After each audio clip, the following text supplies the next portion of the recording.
अहिलेसम्म आधुनिक समाजमा हामीले देखिरहेका छौं कि मान्छे आम जनता पैसामुखी हुँदै गइरहेका छन्, धनमुखी। आम जनताको विश्वास धन बाहेक टिकाउने ठाउँ नै रहेन। त्यसकारण मान्छेहरू एनी हाउ ढेवा कमाऊ, पैसा कमाऊ, त्यसमा लागिरहेको देखिरहेकै छौं। चाहे पैसा वैध रूपमा या अवैध रूपमा, तर पैसा मुखी संसार छ नै। चाहे अमेरिकाको अर्थतन्त्रको कुरा गरौं या चीनको अर्थतन्त्रको कुरा गरौं या बर्मा जस्तो सैनिक शासन मुखी राज्य व्यवस्थाको अर्थतन्त्रको कुरा गरौं, कि मूलतः मान्छेले विकास भनेको अर्थमा केन्द्रित पारेका छन्। तर मान्छेले एउटा फुसुक्कै बिर्सेको कुरा, मान्छेले एउटा सम्झनै पर्ने कुरा, पैसोको जननी ज्ञान हो। पैसोको माता पिता ज्ञान नै हो। धरतीमा पैसा थिएनन्, ज्ञान पलाउँदै गएपछि पैसोको जन्म दिने काम मान्छेले गरेका हुन्। अतः पैसो भन्दा ठूलो पैसाको बाउ त्यो हो ज्ञान। मान्छेले यो ज्ञानलाई चटक्कै बिर्सेर धनमुखी हुने जुन अहिलेको अवस्था छ, त्यो अवस्थाले मान्छेलाई बर्बादीतिर लगिरहेको छ। चाहे विश्वको कुनै पनि कुना काप्चाको देशका जनताको कुरा किन नहोस्। अतः यहाँ बुझ्नुपर्ने अर्को एउटा पोइन्ट बुँदा छ।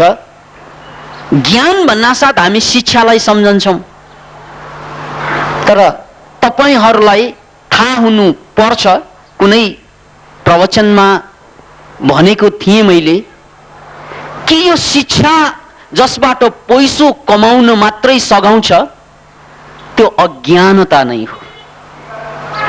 ज्ञान र अज्ञान, याद राख्नुस्, ज्ञान र अज्ञान दुईवटा पाटाहरू छन्।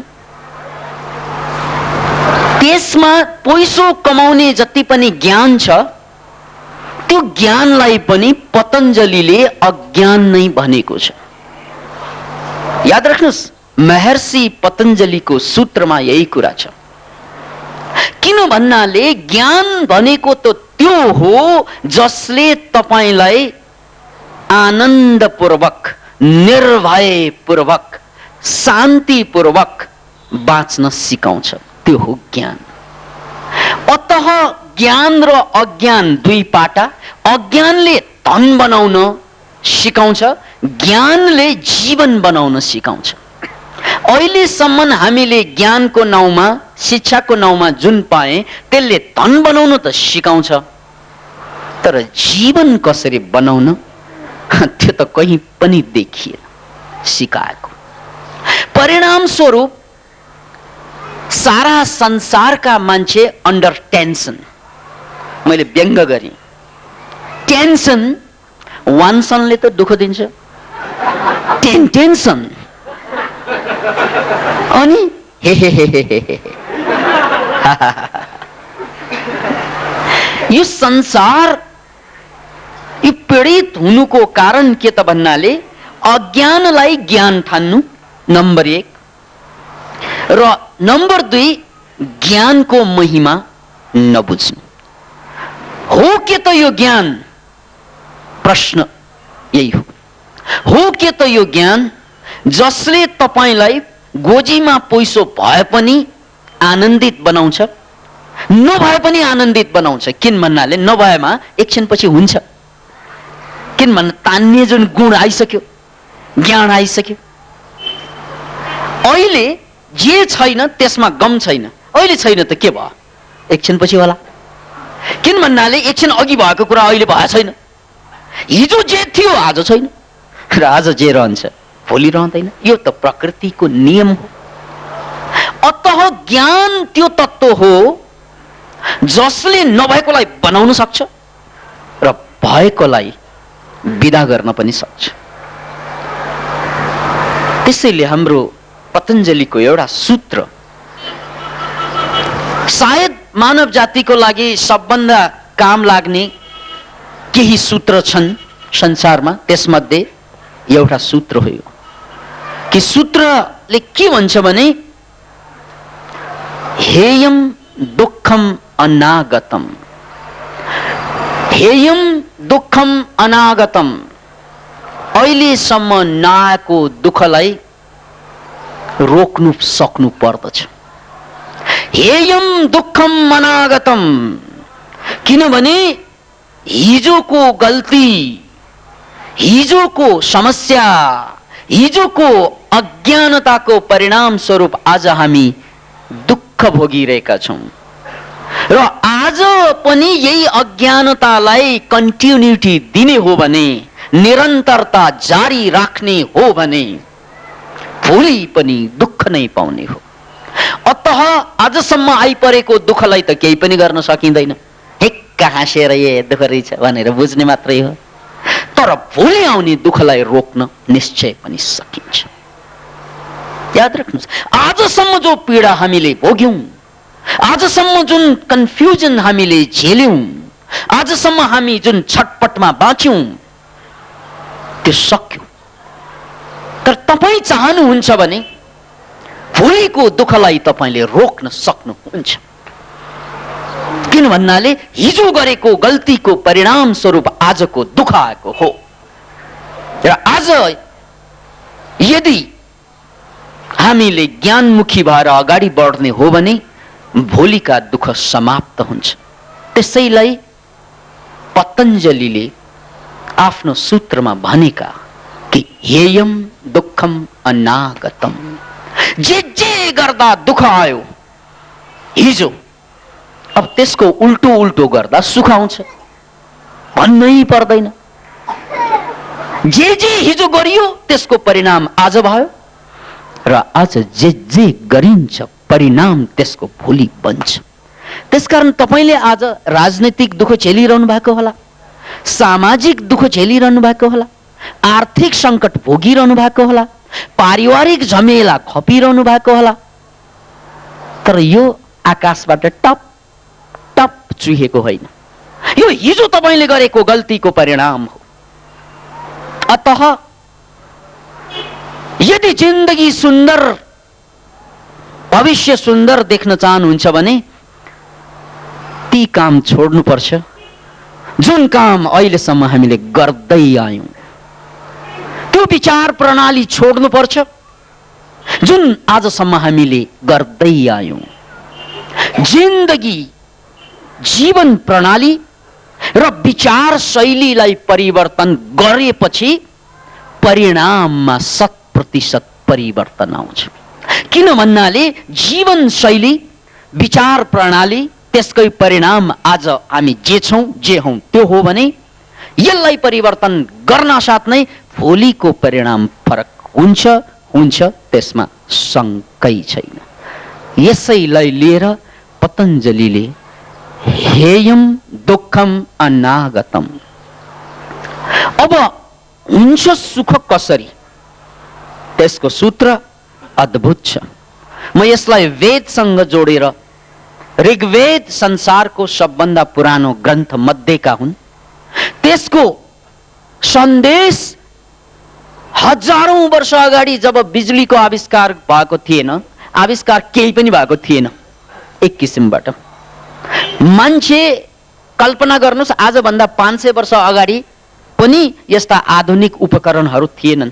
यो आधुनिक विज्ञानको विकास भनेको 400-500 वर्षको देन हो। ऋग्वेदको मामला त 3000 वर्षदेखि 7000 वर्ष अगाडिको कुरा छन्। त्यो बेला ऋषिमुनिहरूले के थाहा पाए त भन्नाले संसारमा दुई थरीका मान्छे त्यो बेला पनि थिए। एक थरीका मान्छेसँग धन थिए तर आनन्द थिएन, शान्ति थिएन। अर्को थरीको मान्छेसँग शान्ति थिए, आनन्द थिए तर धन थिएनन्। याद राख्नुहोस्, किन भन्नाले शासक वर्ग, शोषक वर्ग र शासित वर्ग, पीडित वर्ग जहिले पनि जहाँ पनि रहन्छ। यो इतिहासको तथ्य।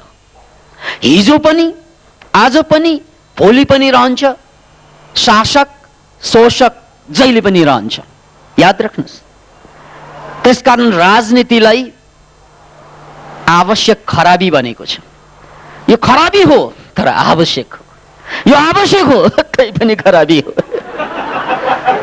किन भन्नाले शासक रहेपछि त शासित रहनै पर्छ, अनिवार्य। जहाँसम्म शासक रहन्छ शासित त बन्नै पर्ने हुन्छ। त्यसकारण यदि शासितलाई हटाउनु छ भने शासकलाई पनि हटाउनु पर्यो, शासकलाई हटाउनु छ भने शासित पनि हट्नु पर्यो है। त्यसैले यो शासित र शोषित र शोषक, शासित र शासक रहने भएको कारणले गर्दा राजनीतिक व्यवस्थामा समस्याको समाधान हुँदैन। मानवीय समस्याको समाधान राजनीतिक व्यवस्थाभित्र किन हुँदैन त भन्नाले त्यहाँ जहिले पनि वर्ग बन्छ, शासक वर्ग र शासित वर्ग। त्यसैले मान्छेले आफ्नो समस्याको निदान खोज्नु हो भने, निराकरण खोज्नु हो भने राजनीति भनेको त व्यवस्थापनको कुरा हो, राष्ट्रिय व्यवस्थापनको कुरा। तर मुक्तिको कुरा त यो होइन। मुक्ति त आफैले खोज्ने हो। मुक्ति खोज्ने जिम्मा राजनीतिले लिँदैन। मुक्ति खोज्ने जिम्मा हरेक मान्छेको पोल्टा पोल्टा पोल्टामा परेको छ। अतः हामीले त्यो ऋषिमुनिहरूको वचन बडो गौरका साथ सुन्नुपर्छ। हामीले ती ऋषिमुनिहरूका वचन जसले हामीलाई एउटा मार्मिक कुरा दिएर गए कि त्यो बेला पनि शासकहरू थिए, शोषकहरू थिए र उत्पीडित वर्ग पनि थिए। अनि उत्पीडित वर्ग त उत्पीडित, त्यो भन्दा ठुलो कुरा उनीहरूसँग अद्भुतसँग समस्या छन्। तर शासक वर्ग र शोषक वर्गसँग पनि समस्या जस्ताको तस्तै छ। याद राख्नुहोस्, शासक वर्ग शोषक वर्गसँग के समस्या त भन्नाले मानसिक समस्या, अशान्तिको समस्या। याद राख्नुहोस्। अनि अर्को एउटा वर्ग थियो र आज पनि छन् त्यस्तो वर्ग जसलाई तपाईँ साधु, सन्यासी, भिक्षुक भन्नुहुन्छ।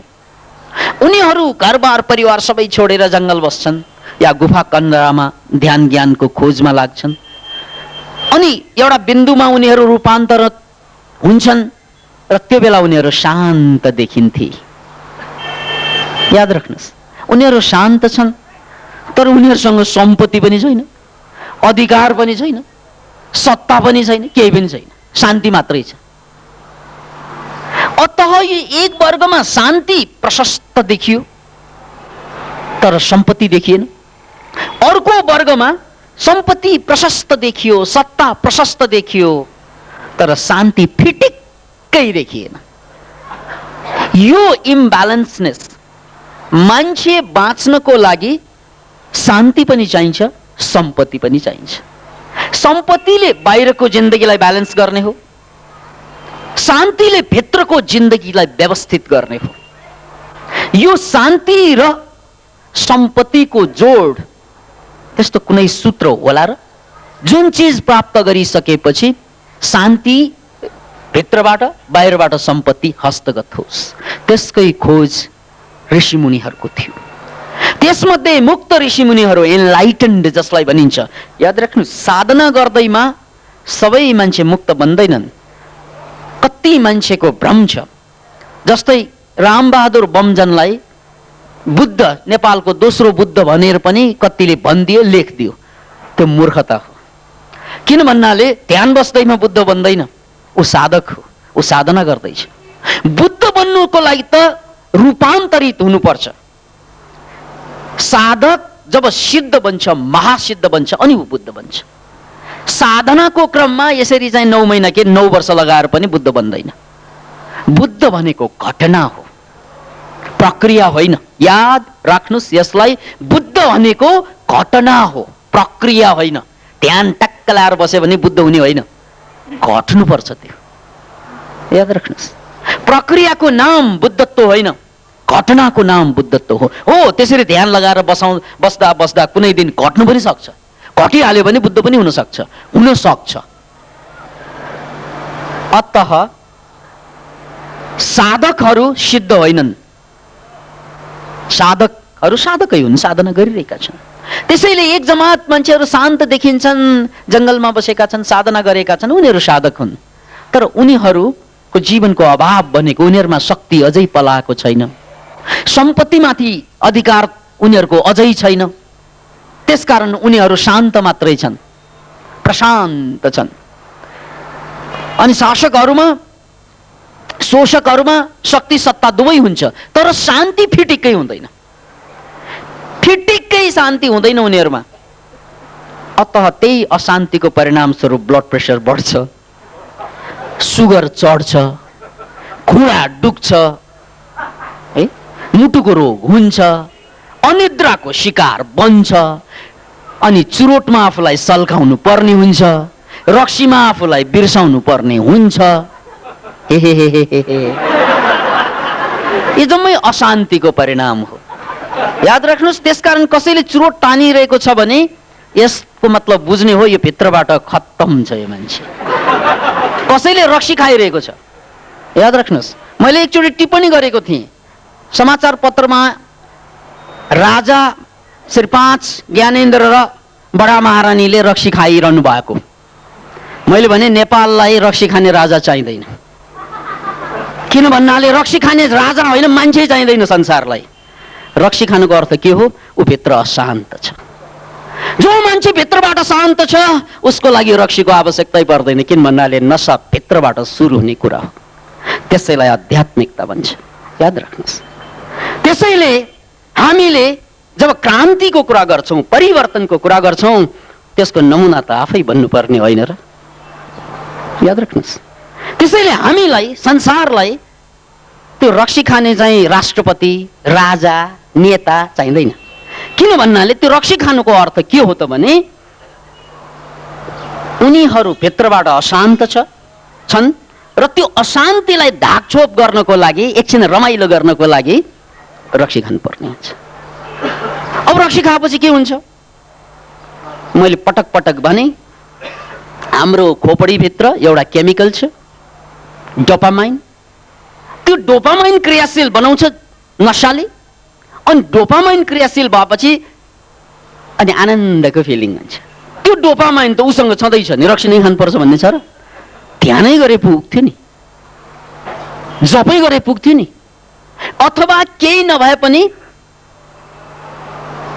नभए पनि आफूलाई चिने पुग्थ्यो त्यो।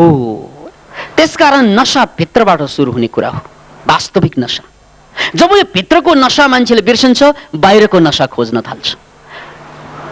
अतः त्यो कविता फेरि प्रस्तुत गर्छु म। सारे मदिरालय घुम गए, प्याले प्याले चुम गए। सबै मदिरालय घुमे, प्याला प्याला चुमे। सारे मदिरालय घूम गए, प्याले प्याले चूम गए, पर प्रियतमा ने जब घूंघट खोली तो बिन पिए ही झूम गए। तो प्रियतमा तपाईं भित्रको केमिकल हो, डोपामाइन, एन्डोर्फिन्स, सेरोटोनिन। याद राख्नुस्, त्यो केमिकल जब क्रियाशील हुन्छ तपाईलाई पिउनु पर्दैन, त्यतिकै लाग्छ, त्यतिकै लाग्न थाल्छ तपाईलाई। अतः त्यो भित्रको रसायन जब क्रियाशील हुन्छ त्यो बेला मान्छे वास्तविक रूपमा नैतिक बन्छ। किन नैतिक बन्छ त भन्नाले अब उसको लागि बाहिरको त्यो कसैलाई शोषण गरेर, कसैमाथि अन्याय उत्पीडन गरेर सुख लिनु पर्दैन। त्यसकारण रक्सी खानुको अर्थ, चुरोटमा सल्किनुको अर्थ भित्र गडबड छ यार, त्यसकारण त्यो गडबडलाई छोप्नुको लागि पर्दा हालेछ, चुरोटको पर्दा, रक्सीको पर्दा। भित्र ठिकठाक छ भने चुरोट किन चाहियो भन्नुहोस् त? भित्र ठिकठाक छ भने रक्सी किन चाहियो भन्नुहोस् त? चाहे चाहिँ हाम्रा प्रधानमन्त्रीले पिउने चुरोट हुन् या राजाले चाहिँ पिउने रक्सी हुन्, कुरो एउटै हो यार, भित्र केही गडबड छ।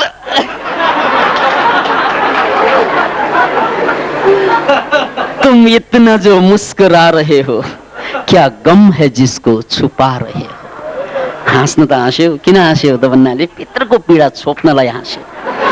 पिउनु त पियो, किन पियो भन्नाले भित्रको घाउ बिर्सनको लागि पियो। चुरोट त तान्यो किन त भन्नाले भित्र सबै पट्किरहेछ, बर्बाद छ। त्यसैले क्यान यु इमेजिन यस्तो मान्छे जसमा नशा कुनै पनि छैन बाहेक आत्मनशा, भित्रकै नशा बस। त्यसैले प्लेटोले चाहिँ आजभन्दा 2300-2400 वर्ष अगाडि नै घोषणा गरेका थिए, जबसम्म धरतीमा अब यो कुरालाई मैले अलिकति प्रसङ्ग मिलाएरै भनौँ। एकजना कर्णेल साहबले मलाई सुनाउनु भएको कुरा झट्ट याद आयो, फ्याट्ट भनिदिइहाल्छु म। कर्णेल साहबले के भन्दै हुनुहुन्थ्यो भन्नाले, गुरुजी उहाँले मलाई एक दिन चाहिँ आफ्नो निवासमा लग्दै हुनुहुन्थ्यो। गुरुजी ड्राइभिङ गर्दै भन्नुभयो,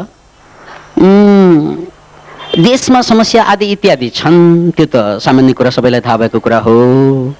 तर प्लेटोले एक ठाउँमा भन्नुभएको छ नि गुरुजी, प्लेटोले, उहाँले मलाई चाहिँ रेफरेन्स दिनुभएको कि जबसम्म धरतीमा राजा दार्शनिक हुँदैनन् या दार्शनिकहरू राजा हुँदैनन्, तबसम्म शान्ति आउँदैनन्। होइन र गुरुजी भन्नुभयो कि। अनि मैले ठिक भन्नुभयो, ल अब के ख्याल छ, के राजालाई दार्शनिक बनाऊ कि दार्शनिक जस्तो तपाईँले जसलाई देख्नुभयो उसलाई राजा बनाऊ भने मैले।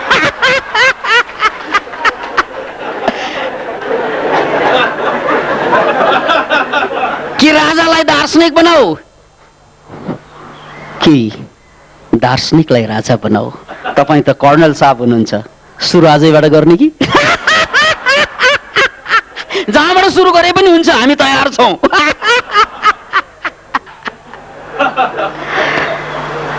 Can you imagine it? ऋषि मुनिहरूले, इनलाइटेन्ड मुक्त ऋषि मुनिहरूले के देखे त भन्नाले, एकातिर शान्तिको अभावको समस्या छ शासक र शोषकहरूमा, अर्कोतिर शान्ति पाएकाहरूमा सत्ता छैन, सम्पत्ति छैन, केही पनि छैन।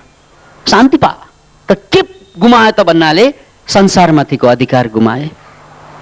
आफूमाथिको अधिकार बन्दै गइरहे होला साधकहरूको, तर संसारको अधिकार गुम्दै गइरहेको पनि हुन्छ। अनि ऋषि मुनिहरूले यस्तो एउटा वचन ऋग्वेदको मार्फत हामीलाई दिनुभयो।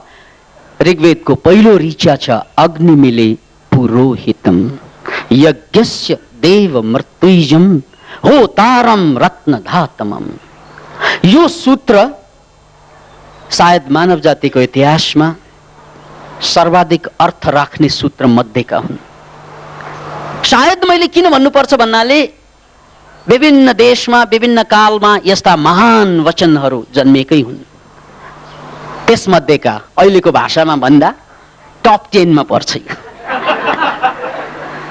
अग्नि मिले, यसको अर्थ हो म अग्निको उपासना गर्छु। अग्निको उपासना, म अग्निलाई पछ्याउँछु, प्रार्थना गर्छु र म अग्निलाई साक्षी राखेर जीवनलाई अगाडि बढाउँछु। अग्नि मिले। पुरोहितम, त्यो बेला पुरोहितको अर्थ आजभन्दा बेग्लै छ। पुरोहित त्यो बेला त्यस व्यक्तिको नाम हो, पुरोहित जुन व्यक्तिले राजालाई राजकाज चलाउनको लागि, युद्ध लड्नको लागि सल्लाह एकातिर दिन्थे भने अर्कोतिर राजालाई धर्म कर्म ज्ञान गुणका कुरा सिकाउँथे। राजालाई धर्मको ज्ञान, धर्ममा उत्प्रेरित गर्न सक्ने व्यक्तित्व र साथसाथै चाहिँ परिआएको खण्डमा भौतिक अथवा युद्ध सम्बन्धी ज्ञान दिन सक्ने, यो युद्ध सम्बन्धी ज्ञान, भौतिक ज्ञान र आध्यात्मिक ज्ञान दुवै को ज्ञाता त्यसलाई पुरोहित भनिन्छ। अनि अहिले आएर त्यो पुरोहितको अर्थ पुरोहित बाजेमा चाहिँ सीमित हुन गएकोले बेपत्ता भयो कालान्तरमा। अहिले त पुरोहित बाजे है, पुरोहित बाजेको त हालत त अहिले त कस्तो भयो भने खत्तम भयो। कस्तो खत्तम? एकजना पुरोहित बाजे टन्न श्राद्ध खाएर फर्किँदै थिए, ट्यान्नै पेट यत्रो है। अनि बाटोमा आउँदाखेरि के सोध्छन् भन्नाले, ए भाइ हजुर तल मेरो खुट्टामा हेर्नु त, हजुर हेरे जुत्ता छ कि छैन त्यहाँ भन्छ। पुरोहित बिग्रिँदा बिग्रिँदा हालत त्यहाँसम्म पुगिसकेको छ। सबै पुरोहित होइनन्, कोही कोही होलान् है, व्यङ्ग्य हो।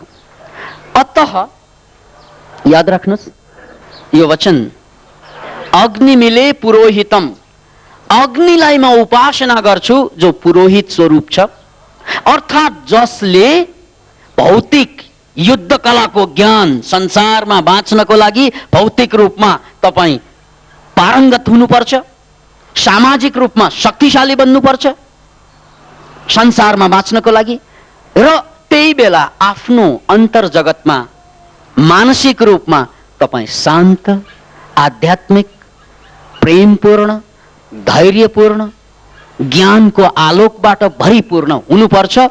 त्यसकै लागि एउटा सूत्र छ, अग्नि मिले। अनि रत्न धातमम भन्ने अन्तिम जुन शब्द छ रत्न, जब अग्निलाई तिमी पक्षाउँछौ तब एकातिर तिमीले भौतिक सम्पत्ति रत्न पाउँछौ र अर्कोतिर आध्यात्मिक सम्पत्ति शान्ति र मुक्ति फेला पार्छौ। त्यसको एउटै मात्र माध्यम हो अग्निको उपासना। यो वेदको प्रथम ऋचा याद राख्नुहोस्। किनभने पुनः एकपल्ट म दोहोऱ्याउन चाहन्छु, जोसँग शक्ति छ, सत्ता छ, सम्पत्ति छ, तिनीहरूसँग शान्ति छैन, स्वास्थ्य छैन। र जोसँग शान्ति पाएको, आनन्द पाएको महसुस गरिरहेका छन्, उनीहरूसँग सत्ता छैन, सम्पत्ति छैन। त्यसकारण उनीहरूबाट संसार बदलिँदैन। अतः संसारलाई बदल्नु छ, अतः समाजलाई परिवर्तन ल्याउनु छ भने तपाईसँग दुवै कुरा हुनुपर्छ, एकातिर सम्पत्ति, अर्कोतिर शान्ति। शान्ति र सम्पत्ति नभइकन तपाईले समाज होइन, संसार होइन, आफ्नो श्रीमतीलाई पनि बदल्न सक्नुहुन्न, श्रीमानलाई पनि बदल्न सक्नुहुन्न, छोराछोरीलाई पनि कजाउन सक्नुहुन्न। याद राख्नुहोस्, तपाईको आफ्नै छोराछोरी पनि टाढा टाढा भइदिन्छन्। तपाईको सम्पत्तिबाट छोराछोरी बसमा आउँदैन हो। जब तपाईमा शान्ति आउँछ, शान्ति छाउँछ, तब मात्रै छोराछोरी तपाईको नजदिक नजदिक आउँछन्। त्यसकारण त्यो रक्सी खाने बाउ आमाको अगाडि चाहिँ छोराछोरी बस्नै चाहँदैनन्। चाहन्छन् कि त रक्सी खानु पर्यो बाउ र छोरा मिलेर, त्यहाँ त चल्छ फेरि। हेरे अपराधै गर्नु छ भने सङ्गठितै हुँ है, त्यसरी गर्ने त अब थुप्रै होलान्। तर जसले रक्सी खान्छन्, चुरोट सल्काउँछन् है, आदि इत्यादि नशामा चाहिँ फसिरहेका हुन्छन्, ती मान्छेहरूले एउटा कुरा पक्का पक्की के त भन्नाले शान्ति गुमाइरहेका हुन्छन्। र शान्ति गुमाएका मान्छे सत्तामा टिकिरहनुको कुनै अर्थै छैन। शान्ति गुमाएका मान्छे गद्दीमा बसिरहनुको कुनै अर्थै छैन। शान्ति गुमाएका मान्छे त बाँचिरहनुकै अर्थ छैन। पहिलो कुरा त किन भन्नाले यो शान्ति गुमाएको मान्छे बाँचिरह्यो भने शान्त मान्छेलाई अशान्त गर्ने काम चाहिँ बडो मेहनतका साथ गरिरहेको हुन्छ उसले।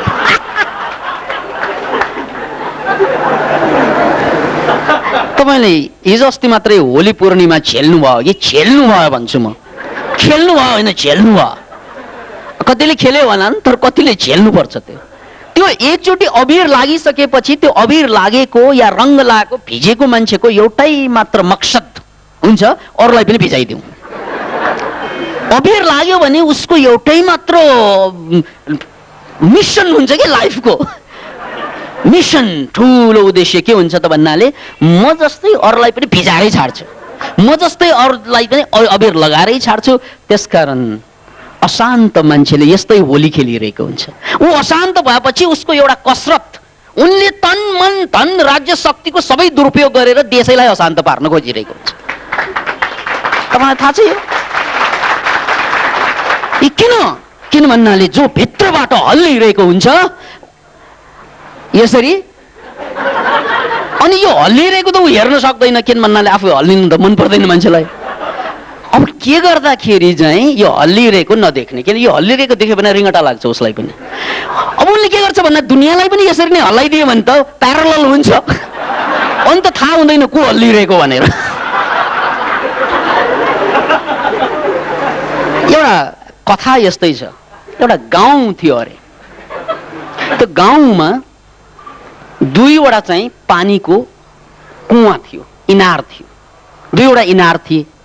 एउटा इनारबाट चाहिँ खालि राज परिवारले मात्रै पानी खान्थे अरे त्यहाँबाट, अनि अर्को इनारबाट जनता जनार्दनले। एक दिन त्यो जनता जनार्दनले पानी खाने इनारमा कसैले चाहिँ यस्तो विष खोलिदिए, त्यसबाट त्यो पानी खाने जनता जम्मै पागल भए, जम्मै पागल। पागल भएपछि के देखिए त पागल जनताहरूले भन्नाले राजा रानी त दरबारका मान्छे सबै पागल छन्, यिनीहरू पागल, हटाओ जनविद्रोह सुरु। किन भन्नाले यिनीहरू ठिक छैन, खुस्के, वास्तवमा खुस्केको जनता थियो त्यहाँ कि जनता खुस्किएपछि पहिलो उनीहरूले गल्ती आफ्नो त देख्दैनन्, कहाँ देखे त भन्नाले त्यो ठिक राजा रानी दरबारका मान्छे सही सलामत थिए, उनीहरू खुस्केको देखे, हटाओ जनविद्रोह सुरु भयो। अब विद्रोह सुरु भएपछि त बुद्धिमान राजाले के सोचे भन्नाले ओहो जनता त भेडा जस्तै हुन्छन्, मासे सेप है, राज्य गद्दी छोड्नु भन्दा त केही बुद्धिमानी गर्नु राम्रो होला, के गरौँ त अब भनेर पुरोहितलाई बोलाए कि त्यही बेलाको पुरोहितलाई, पुरोहितजी अब त बर्बाद भयो, किन जनविद्रोह सुरु भयो, अब त टिक्न सक्दैन, अब गर्ने के भन्नासाथ महाराज दुईवटा विकल्प छ, एउटा गद्दी चटक्क छोडेर भागिहाल्नुहोस् देश छोडेर, बच्ने तरिका, किन भन्नाले जनविद्रोह भड्किसकेको छ, होइन भने अर्को एउटा उपाय छ महाराज, किन भन्नाले राजालाई गद्दी छोड्न कहाँ मन पर्छ र म कहाँ छोड्छु र गद्दी, अर्को कुनै उपाय छ के त भन्नाले त्यो जनताले जुन कुवाबाट पानी खाए त्यही पानी खानुस् भने। अनि ठिकै छ यार, यो एउटा राम्रै विकल्प रहेछ भनेर त्यहाँबाट पानी खाएको ऊ पनि पागल, पुरा दरबार पागल। पागल भएपछि जनताले बल्ल भने हाम्रो राजा ठेगान लागेछ।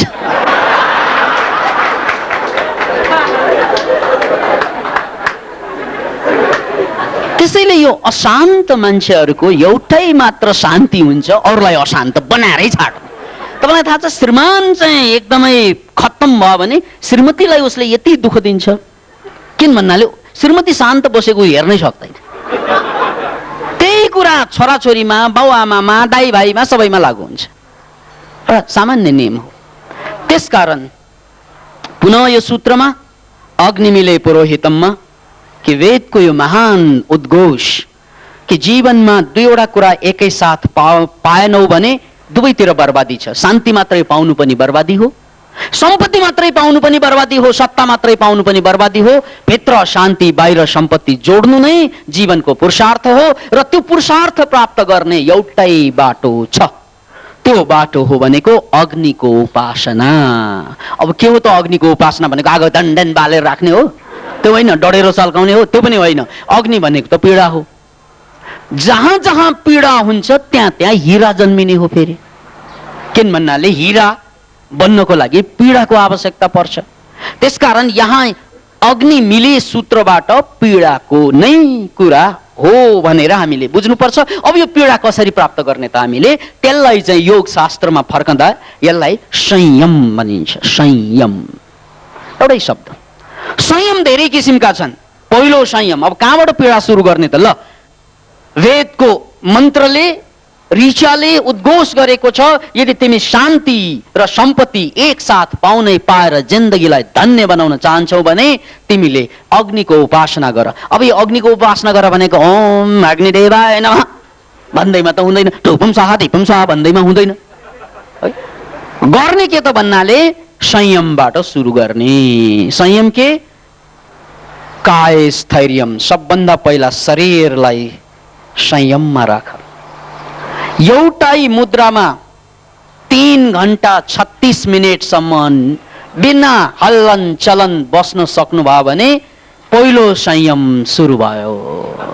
तपाईले संसारलाई जित्ने यात्रा सम्पत्ति र शान्ति पाउने यात्राको पहिलो बिन्दु हो आफ्नै शरीर आफ्नो बनाउनु। तपाईँ भन्दै हुनुहुन्छ छोराछोरी मेरा भएनन्, आफ्नै शरीर त आफ्नो भएको छैन, छोराछोरीको कुरा टाढाको कुरा भयो। त्यो श्रीमतीले कुरा मानेनन्, आफैले मानिरहेछन्।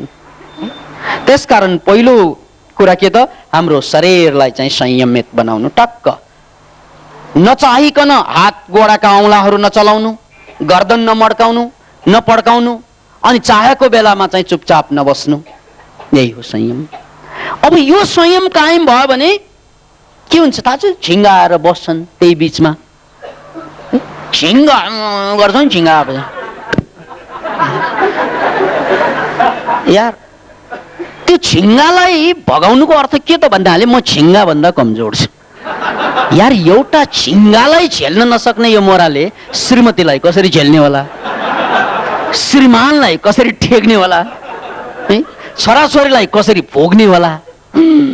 त्यसमाथि समाज छ, देश छ, निरङ्कुश तन्त्र छ, बडा गाह्रो छ यार। जसले झिङ्गा खप्न सक्दैन उसले के खप्ने होला अब? त्यसैले संयमको अर्थ मैले चाहिँ टक्क लाएर बसेछु, ध्यान होस् नहोस् आफ्नो ठाउँमा छ, ध्यान चाहिँदैन यसलाई। चट्ट लाएर एउटा मुद्रामा जसरी बसे पनि हुन्छ, तपाईँ हेरेर टक्क लाएर बसे पनि हुन्छ। अनि झिङ्गा आएर बस्यो, बसेपछि गाह्रो हुन्छ, त्यसलाई नचलाउनु। ठिक छ यार, आज त देखा जाएगा, त बलियो छस् कि म बलियो छ, तैँले मलाई हल्लाउने। यो जाबो झिङ्गोले 5-6 फिटको यो लिङ्गो जस्तो मान्छेलाई हल्लाइदिन्छ। Can you imagine? झिङ्गो बलियो कि आफू बलियो भन्दा झिङ्गो जाबोलाई ठेक्न नसक्ने लभ गर्न जान्छ, डार्लिङ भन्छले। अहिले झिङ्गोले डिस्टर्ब गर्छ यसलाई। त्यो डार्लिङ आयो भने त प्रलय जान्छ यसको जीवनमा।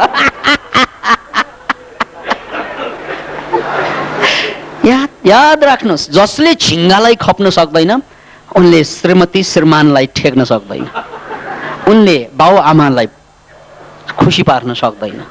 किन भन्नाले ऊ झिङ्गादेखि असंयमित छ, झिङ्गा आछ, झिङ्गाले डिस्टर्ब गरेछ। त्यसैले साधना सुरु हुन्छ, ठिक छ, म आज 10 मिनटबाट सुरु गर्छु, भोलि 15 मिनट, 20 मिनट, 25 मिनट, बढाउँदा बढाउँदा 3 घण्टा 36 मिनट पुर्याउने बाटोमा छु म। यो अग्निको उपासना हो। किन भन्नाले 5 मिनट बस्न साथ पोल्न थाल्छ, आगो सल्कियो, 10 मिनट आगो बल्यो, 15 मिनट झन् बल्यो, 20 मिनट बल्दै जान्छ। वाउ, बल्ल यज्ञ सुरु भयो, होम सुरु भयो। कसो होम नाच्छ? होम भनेकै त्यही हो, आगो जल्न थाल्यो टाला भित्रबाट है। अब मैले चलाएँ भने आगो जल्दैन, फेरि चलाएँ भने म पलायनवादी हुन्छु, भाग्छु, तर चलाएन भने आगो डेफिनेटली जल्छ। अग्नि देवता त सबैभित्र विद्यमान छ है। त्यो अग्नि देवताले कहिले प्रज्वलित हुन्छ त भन्नाले जब तपाईँ चल्नुहुन्न। जस्तै अब यहाँ बसिरहनु भएका पनि कतिले यसो चल्छ, कतिले तपाईँको त्यो फास्ट क्यामेराले खिच्दा फास्ट गरेर देखाउने हो भने तपाईँ कहिले यहाँ चलेछ, कहिले यहाँ चलेछ, कहिले यहाँ, कहिले यहाँ, त्यो फास्ट देखाउने हो भने यसरी देखिन्छ। स्लो गर्ने हो भने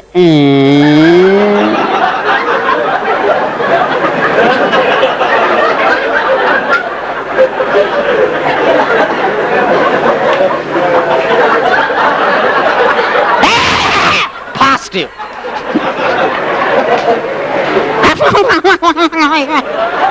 फास्ट वा स्लोमा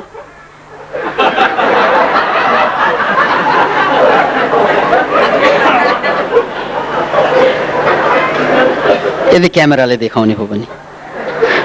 अतः यो संयम मर्नुको, संयम नहुनुको प्रमाण हो।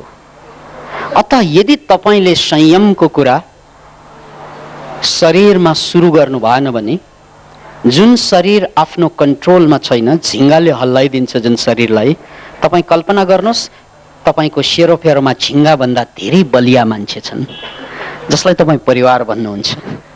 तपाईँको सेरोफेरोमा झिङ्गाभन्दा धेरै बलिया मान्छे छन् जसलाई तपाईँ छरछिमेक भन्नुहुन्छ।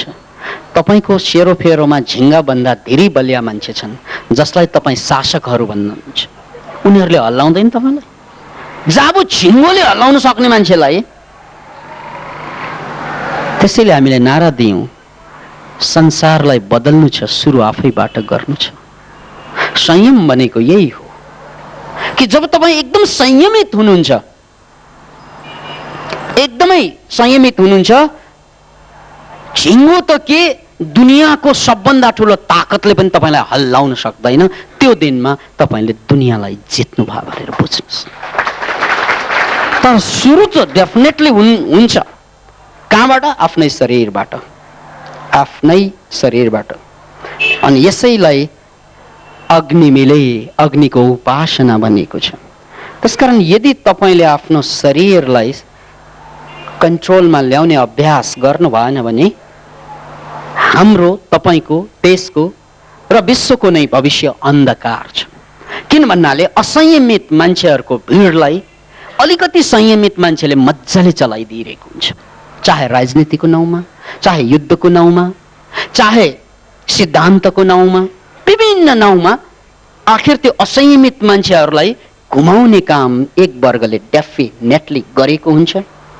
त्यसकारण मेरो मित्र, मेरा मित्रहरू, कि जिन्दगी बदल्ने, जहाँ शान्ति र सम्पत्ति जोड्ने अभियान मनोक्रान्ति पनि हो।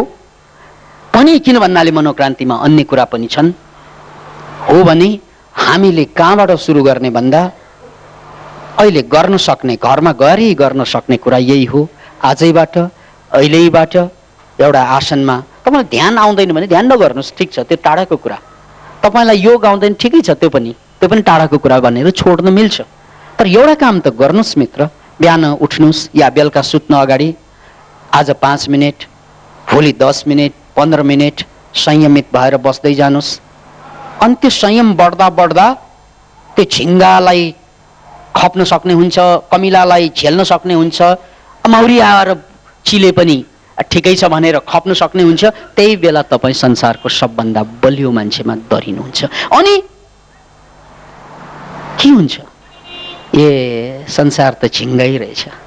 अब मलाई जुन दिनमा छिङ्गाले डिस्टर्ब गर्दैन, श्रीमतीको डिस्टर्बेन्सले केही फरक पर्दैन, श्रीमानको कचकचले केही फरक पार्दैन, अरूको आवाजले, अरूको डिस्टर्बेन्सले मलाई केही पनि फरक पार्दैन। किन भन्नाले मैले छिङ्गालाई खप्न सकेको छु, अर्थात् मैले दुनियाँलाई झेल्न सकेको छु।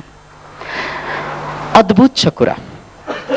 अलिकति म प्रसङ्ग राजनीतिसँग जोड्न चाहन्छु। किन भन्नाले संयोगवश हाम्रो अगाडि आज एकजना नेपालका वरिष्ठ राजनेता हुनुहुन्छ र संयोगै यो पनि हो कि उहाँको नाम पनि होम हो। म होमकै कुरा गर्दैछु। होम भनेको अग्नि। हेर्नुहोस् है, माओवादीहरू सशस्त्र युद्धमा छन्। उनीहरूले घोषणा गरे यो आन्दोलन होइन, यो चाहिँ युद्ध हो। एकदम क्लियर कट यो युद्ध हो, त्यो पनि सशस्त्र युद्ध हो, त्यो पनि हिंसात्मक युद्ध हो। उनीहरूले नामै दिए, ब्यानरै त्यही हो माओवादीहरूको, माओवादीको युद्ध। अहिले देशमा चलिरहेको 7 पार्टीको चाहिँ जुन आन्दोलन हो, अभियान हो, त्यो शान्तिपूर्ण भनिएको छ।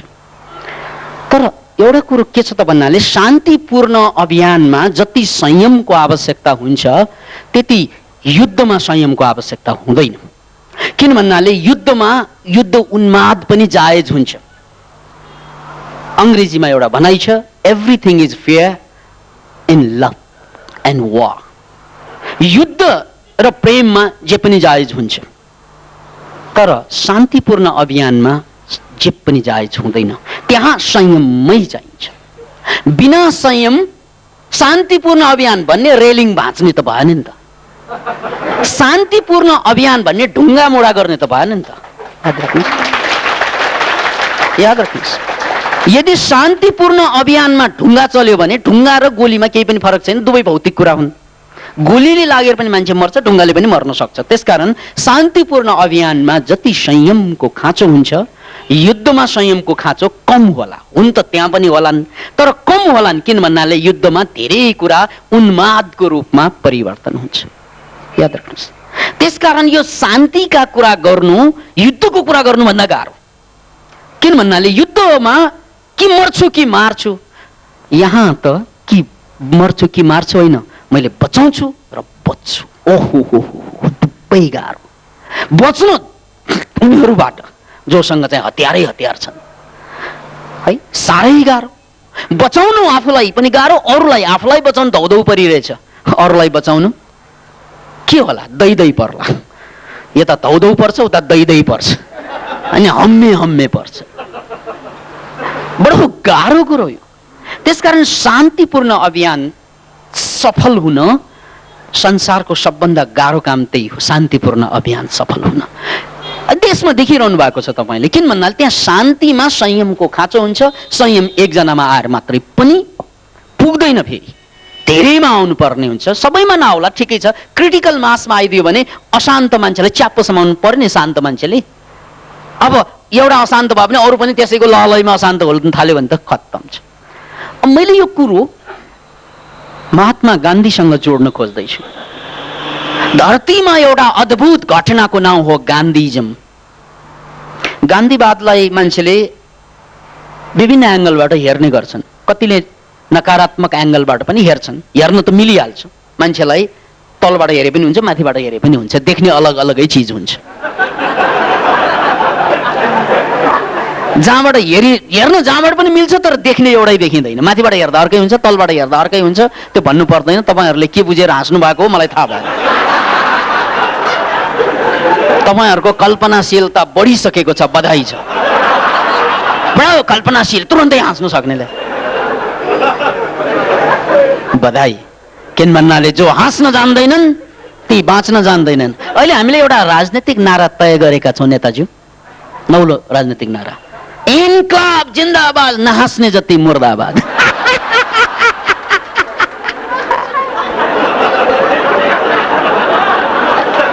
किनभने जो हाँस्न जान्दैनन् त्यो बाँच्न जान्दैनन्। किनभने जो हाँस्न जान्दैनन् त्यो अरूलाई हँसाउनु पनि जान्दैनन्। अनि अरूलाई नहँसाउने मान्छे किन धरतीमा किन चाहियो? चाहिन्छ र? किन भन्नाले मान्छे हाँस्नै नसकेर मरिरहेका छन्। त्यसकारण यहाँ त आफू हाँसेर अरूलाई हँसाउने मान्छे चाहिन्छ। आफू रोएर अरूलाई रुवाउने मान्छे चाहिँदैन हामीलाई। त्यस्तो मान्छे त नभए पनि हुन्छ, तर आफू हाँसेर अरूलाई हँसाउन सक्ने मान्छे त दरकार छँदै। पुनः गान्धीको कुरामा आउनुहोस् मित्र। गान्धी एउटा घटना भने नि, एउटा अद्भुत गान्धीजम।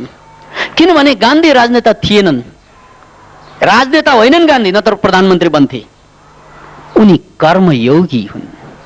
याद राख्नुहोस् यो शब्दलाई, उनी कर्मयोगी हुन्। कर्मयोगीको मतलब जसले कर्म गर्छ त्यो कर्मयोगी हुने भए त कुल्ली जम्मै कर्मयोगी हुन्छ, फेरि मजदुरहरू जम्मै कर्मयोगी होलान्। नो, कर्मयोगीको अर्थ हो जसले दिन रात कर्म गर्छ तर फलको फिटिक्कै आशा गर्दैनन्, त्यही मात्रै कर्मयोगी बन्छन् मित्र। कर्म गर्नु अधिकार सबैमा हुन्छ, तर फलको आशा गर्यो भने तपाईँ मजदुर हुनुहुनेछ, किसान हुनुहुनेछ, कुल्ली हुनुहुनेछ।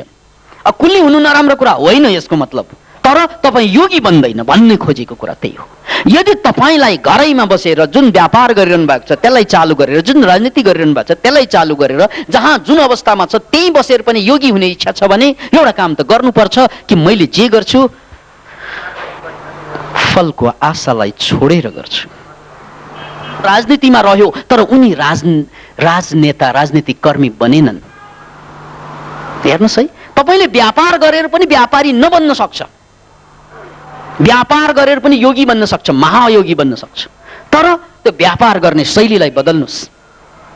एकदम आनन्दपूर्वक व्यापार गर्नुहोस्, आए पनि धन्य, नआए पनि धन्य। ग्राहक आउन साथ नमस्कार गर्नुहोस्, स्वागत छ, हजुरलाई के सेवा गरौँ? टेन्टरेन, म हजुरको सेवक हुँ, हजुरलाई ठिक ठिक कुरा दिनु मेरो कर्तव्य हो। हजुरले नकिन्नु भएमा पनि म खुसी हुन्छु, यहाँ आएर धन्य पार्नु भयो यो बन्दालाई। यो पनि त भन्न सकिन्छ। किन मलाई फलको आशा छैन, त्यसकारण ऊ आयो म खुसी छु, ऊ गयो झनै खुसी छु। किन भन्नाले ऊ गएपछि अर्को आउला। द्याट इज कर्मयोग। गान्धीले राजनीतिलाई कर्मयोगमा परिणत गरे। त्यो मान्छेलाई समाउनु हुन्छ, त्यसलाई त पालना गर्नुपर्छ नि। संयमको कुरा गर्दैछौँ, ब्रेकमा उठ्न पाइन्छ, ब्रेक भन्दा अगाडि कहाँ उठ्नु? अब फस्नु भयो तपाईँ। त्यसैले पिसाब च्याप्छ, ठिक छ, संयम सुरु गर्नुहोस्। अग्नि जल्यो, ओम अग्नि मिले। पोल्यो छ, हो बल्ल होम सुरु भयो। पोल्नुको मतलब अग्नि देवता हाँस्नु भयो। केही फरक छैन। किन भन्नाले जिन्दगीभर गरेको पिसाब अहिले फेरि गरेर के फरक हुन्छ? बरु नगरेर फरक होला कि जिन्दगीभर गरेको पिसाब अहिले नगरेर केही फरक हुन सक्छ, गरेर केही फरक हुँदैन। किन त्यो त गर्दा गर्दै त हालत यस्तो भयो। नगरेर संयम जन्मिन्छ। ठिक छ, यो सभा हो, मैले रोक्नुपर्छ आफूलाई। रोक्नुहोस्। गान्धीले अंग्रेजसँग जुन टक्कर लिए, यद्यपि उनी राजनेता होइनन्, कर्म राजनीतिमा गरे। उनले आफ्ना सबै शिष्यहरूलाई अंग्रेजबाट मुक्तिको लागि अगाडि बढाए। ती साधकहरू हुन्। गान्धीले आश्रम खोले साबरमतीमा। उनको आश्रममा भोजन लगाउँदा हरेकले अनिवार्य रूपमा निमको अचार खानै पर्थ्यो। किनभने निमको अचार खानै सक्दैन पहिलो कुरा।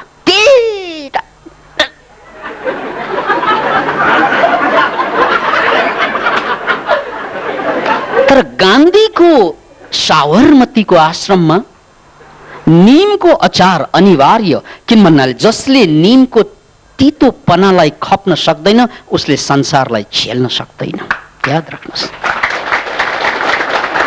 र निम खानमा गाह्रो तर शरीरको लागि औषधि हो। अतः गान्धीले अनिवार्य आफ्ना अनुयायीलाई मात्र होइन, त्यहाँ आश्रममा आउनेहरूलाई पनि निमको अचार खुवाउने गरे। एकजना ब्रिटिस पत्रकार आए, ऊ पनि बसे गान्धीकै लाइनमा। निमको अचार उनलाई पनि राखिदिए। के हो भनेर यसरी चाट्या, जिन्दगीमा यति तितो त खाएकै छैन। फेरि गान्धीको नजदिक छोड्ने पनि आँट छैन। यत्रो महान मान्छेको अगाडि मैले खान्न त भन्नै मिलेन। आश्रममा के गरौँ के गरौँ के गरौँ के गरौँ भयो। त्यतिकैमा गान्धीले उता यसरी हेर फर्केको बेलामा निमको अचार छ्याप समातेर क्वाप निलिदियो उसले। किनभने चाटिरहने आँट भएन उसलाई। अनि गान्धीले त्यता कुरा गरेर यता फर्केर हेर्छ त यो अंग्रेज महोदयको भागमा निमको अचार छैन। ए रामबहादुर भाइ यहाँ ल्याउ त, अचार पुगेन।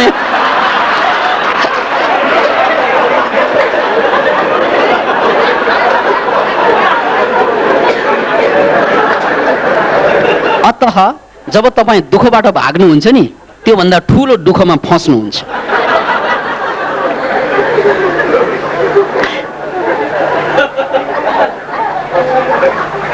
महात्मा गान्धी साँच्चै महात्मा हुन्। त्यसकारण त जब उनले अंग्रेजहरूको शासनको विरोधमा आवाज उठाए, यद्यपि उनी आध्यात्मिक मान्छे, आफ्ना सारा चेलाहरूलाई सडकमा उतारे। अंग्रेजहरूले डन्डा लिएर ती गान्धीका फलोवरहरू, जसमा बुढाबुढी पनि कैयन थिए, डन्डा वर्षाए। ब्रेङ ब्रेङ वर्षाउँदा एक जमात बुरुङ बुरुङ ढल्छन् डाङरङ्गै, तर अर्को जमात फेरि तयार हुन्छन्। आज त हेर्नु नै छ कि अंग्रेजहरूको लट्ठीमा बढी ताकत, हान्ने ताकत बढी छ या गान्धीका चेलाहरूमा खप्ने ताकत बढी छ। आज त देखा जाएगा। Can you imagine it? गान्धीले युद्ध संयमबाट जिते, जबकि त्यही देशमा सुभाष चन्द्र बोस जस्ता ठ्याक्कै उल्टो धारको अतिवादी नेता पनि थिए। अतिवादी नेता पनि थिए। सुभाष चन्द्र बोसले सशस्त्र हतियार उठाउँदै थिए, सशस्त्र युद्ध घोषणा गर्दै रहे। उल्टो दिशामा गान्धी बिल्कुल शान्तपूर्ण संयमतापूर्वक। देखा जाएगा तिमीहरूको हान्ने ताकत बढी छ कि हामीले आफूलाई चाहिँ खप्ने ताकत बढायौं, यो त हाम्रो पनि त परीक्षा हो नि। किन भन्नाले यदि पुलिसको डन्डा खाएर ढलेर पनि संयमित रहन सकिन्छ भने श्रीमतीको डन्डा त के फरक होला? श्रीमानले के गर्ला, अब अरूले के गर्लान्? सिम्पल कुरा। त्यसकारण संयमको युद्ध जहिले पनि फाइदाजनक हुन्छ। यद्यपि तपाईँ त्यहाँ हारेको जस्तो देखिन्छ डन्डा खाएपछि, तर कालान्तरमा जित तपाईँकै हो। किन भन्नाले हान्ने मान्छेको त्यो ताकत कहिले पनि रहँदैन जुन खप्ने मान्छेमा हुन्छ। हान्ने हान्ने मान्छे त जोसमा हान्ने हो, खप्ने मान्छेले होसमा खपिरहेछ। त्यसकारण हान्ने मान्छे भन्दा खप्ने मान्छे जहिले पनि माथि हुन्छ। शान्तिपूर्ण आन्दोलन भनेको त गान्धीको आन्दोलनलाई मात्रै भन्न सकिन्छ, किनभने त्यहाँ उनीहरूले साधनालाई जोडे। म पनि चाहन्छु यो देशको राजनीतिक अभियानमा यस्तै आन्दोलन होस्। या त माओवादीसँग भन्नु पर्यो तिमीहरूले बन्दुक छोड र हामी संयमित भएर लड्छौँ, तर त्यो लड्नको लागि तयारी गर्नुपर्छ। यस्तै होइन भने तिमीहरू बन्दुक फालो भन्छौ, आफै ढुङ्गा समात्छौ, के फरक भएर? जवाफ त्यो आउँछ। किन भन्नाले अन्ततः कर्मयोगी भएर लड्नु त परिहाल्छ, जो जहाँ बसे पनि। लड्नु किन पर्छ त भन्नाले खिया लागि लागि सिद्धिनु भन्दा आगोमा जली जली मर्नु महान कुरा हो। कुकुर बिरालोको जिन्दगी बाँच्नु भन्दा मान्छेको मौत मर्नु महान कुरा हो। अतः त्यसको लागि चाहिन्छ संयम। चाहे त्यो राजनीतिमा लगानी गर्नुहोस् या व्यापारमा लगानी गर्नुहोस् या साइन्स र टेक्नोलोजीमा लगानी गर्नुहोस्, चाहिन्छ संयम। जसमा संयम आए उही वैज्ञानिक भएका हुन्, जसमा संयम आए उही महान कलाकार भएका हुन्, जसमा संयम आए उही महान नेता भएका हुन्। त्यसकारण यो संयम सुरु हुन्छ शरीरबाट। तपाईले आफ्नो शरीरलाई नियन्त्रण गर्दै गर्दै 3 घण्टा 36 मिनट एक आसनमा संयमित पार्नुभयो भने काय संयम भयो। अब तपाईलाई अरूले दिने दुःखले खासै फरक पार्दैन। किन भन्नाले यति आगो मैले झेलिसकेको छु, जो जली जली गोल भइसक्यो उसलाई आगोदेखि अब डर कहाँ रहन्छ? जो जली जली राख भइसक्यो आगसँग डर कहाँ? अब तर तपाईले आफूलाई जलाउनै सक्नु भएन भने जहिले पनि आगोदेखि भागी भागी बाँच्नु पर्छ। त्यसकारण यदि आगोदेखि टक्कर लिनु छ भने आफूलाई जलाएर राख बनाउने ताकत पनि राख्नुपर्छ। फलाम तबसम्म मात्रै खियाले खाने क्रम जारी रहन्छ जबसम्म त्यसले आगोको संसर्ग पाउँदैन। जब खिया लागेर कामै नलागेको फाल्न लायक फलामलाई आगोमा तपाउँछ त्यो इस्पाट बनेर फर्कन्छ मित्र, इस्पाट बनेर फर्कन्छ। नत्र भने यो खिया लागेर समाप्त हुन्छ यस फलाम। अतः फलामलाई इस्पाट, खिया लागेको फलामलाई, त्यही हो आगो, त्यही हो अग्नि। त्यसकारण संयम त्यसको पहिलो मन्त्र हो। काय संयम, त्यसपछि वाक संयम। बोल्नु पर्ने ठाउँमा बोल्न नसक्नु, बोल्नै नपर्ने ठाउँमा प्याच्च प्याच्च बोलिरहनु या बोल्या बोलै गर्नु, यो वाक संयम हराउनु हो। याद राख्नुहोस्। त्यसकारण दोस्रो संयम वाक संयम। त्राटक छ नेत्र संयम, प्राणायाम छ श्वास प्रश्वासको संयम, श्वास प्रश्वासयो तस्मिन् सति श्वास प्रश्वासयो गतिर्विच्छेदः प्राणायाम ततः क्षीयते प्रकाशावरणम। जब प्राणायाममा श्वास प्रश्वासमाथि नियन्त्रण गर्न सक्नुहुन्छ तपाईले, त्यो बेला ज्ञानलाई छोपी राख्ने त्यो आवरण हट्छ, तपाईको बुद्धि महान दिव्य बन्छ। यो प्राणायामको सूत्र।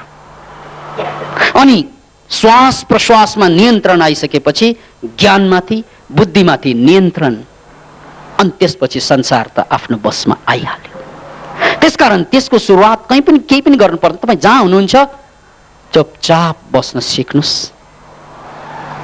जुन बेला चलिन्छ यसरी चल्नुस् कि दुनियाँ जिल्ल परोस्। जुन बेला चुपचाप बसिन्छ यसरी चुपचाप बस्नुस् कि दुनियाँ जिल्ल परोस्। हम जिए भी तो इस तरह से जिए कि जैसे तूफान में जलते हुए दिए।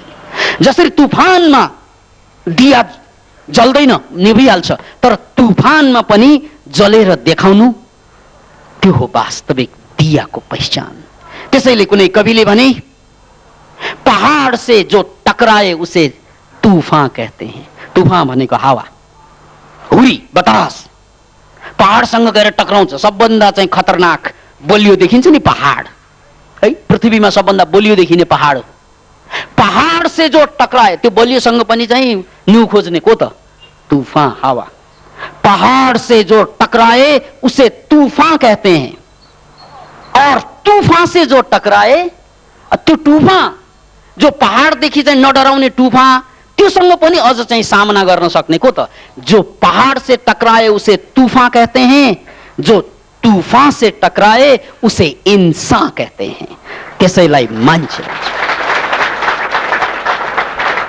बस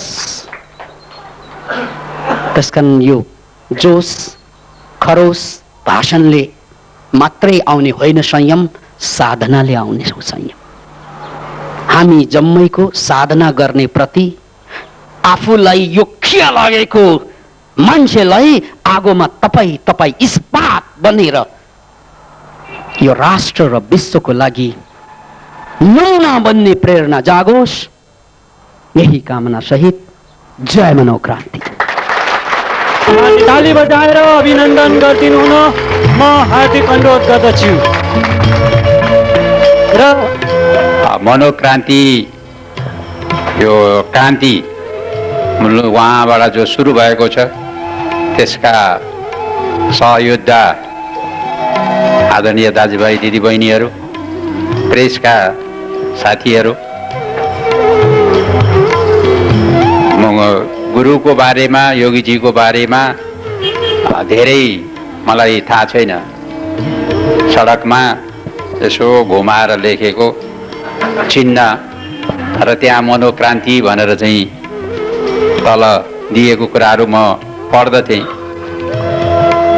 र अस्ति मात्रै यो आयोजक मित्रले मलाई फोन गरेर आजको यस गरिमामय कार्यक्रममा उपस्थितिको लागि उहाँले आग्रह गर्नुभयो र मैले भने ठिक छ, तर मलाई केही तपाईँका सामग्रीहरू दिनुभयो भनेदेखि म त्यहाँ आउनुभन्दा पहिले मैले केही बुझ्ने मौका पाउँथेँ भनेर भनेपछि उहाँले केही सामग्री ब्रोसियर सहित मलाई पठाउनु भएको रहेछ र मैले त्यसमा सरसरी हेरेँ। हेर्दाखेरि एउटा नयाँ अभियान योगीजीबाट सुरु भएको त्यसमा मैले पाएँ। मनोक्रान्ति वास्तवमा धेरै धेरै पहिले हाम्रा महर्षिहरूले ऋषिहरूले मनको बारेमै मन एव मनुष्याणां कारणं बन्धमोक्षयो, वास्तवमा मानिस बन्धनमा रहिराख्ने या मोक्ष प्राप्त गर्ने त्यसको मुख्य कारण मन नै हो भनेर उद्घोष गरेका थिए।